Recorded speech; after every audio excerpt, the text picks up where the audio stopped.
आगे साहब, मैं आपसे एक सवाल करूंगा।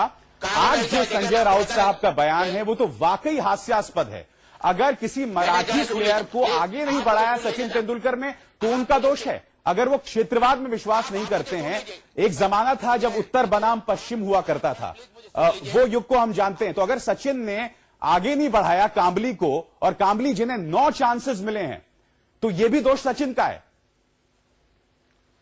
जरा मुझे सुन लीजिए प्लीज। सच देखिए, ये इस मुंबई में जो बाहर के लोग आते हैं, और ऐसा कानून ऐसा है जो केंद्र सरकार का कानून है कि लोकल एम्प्लॉयमेंट एक्सचेंज से वो कॉल मंगाना चाहिए ताकि लोकल लोगों को वहां वरीयता मिल जाए। लेकिन आप रेलवे में जाए, आप स्टेट बैंक में जाए, इनकम टैक्स में जाए, सारे जगह जाए, जैसा केंद्र के जहाँ यहाँ रिक्रूटमेंट होती है, तो यहाँ एक जो नियम है उसे बाजू रखा जाता है, और इन लोग बाहर से लोग आते हैं। तो हमारे लोग कहाँ जाए? हमारे यहाँ जो गंदगी फैलाते हैं, हमारे पानी का प्रॉब्लम है, हमारे बिजली का प्रॉब्लम है, हमारे रास्ते का प्रॉब्लम हुआ है, हमारे स्वास्थ्य का प्रॉब्लम है। चलिए रावल साहब, मैं नहीं जानता हूं ये जो तमाम चीजें आप दे रहे हैं, इनके क्या तर्क हैं, इनके क्या वैज्ञानिक सबूत है। मैं आपसे यहां पर जानना चाहूंगा कृपा शंकर सिंह जी, अब तो ऐसा लगता है कि महाराष्ट्र के मुख्यमंत्री भी कहीं ना कहीं उसी विचारधारा का दामन थाम रहे हैं।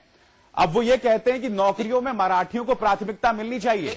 चलिए, बयान अपने आप में कुछ गलत नहीं है, मगर मैं आपसे जानना चाहता हूं कि एक पृष्ठभूमि है इस पूरे विवाद की, तो अब अशोक चौहान साहब को ये कहने की क्या जरूरत महसूस हुई? मैं साफ शब्दों में कहना मैं साफ शब्दों में कहना चाहता हूं, अशोक चौहान जी हमारे मुख्यमंत्री ने जो वक्तव्य दिया बड़ा साफ दिया है।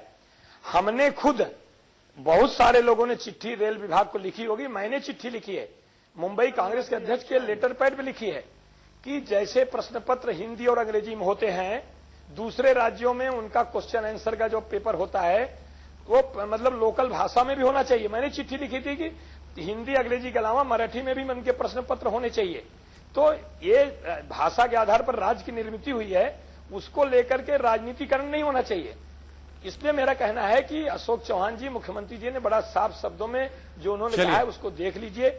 उन्होंने कहा है कि हिंदुस्तानी हो, मुंबईकर हो, हम सब लोग मुंबई में रहते हैं, हमारा फर्ज बनता है हमारी मतलब जो भाषा, इसलिए जी चलिए मैं ये बहस अभी भी जारी रहेगी।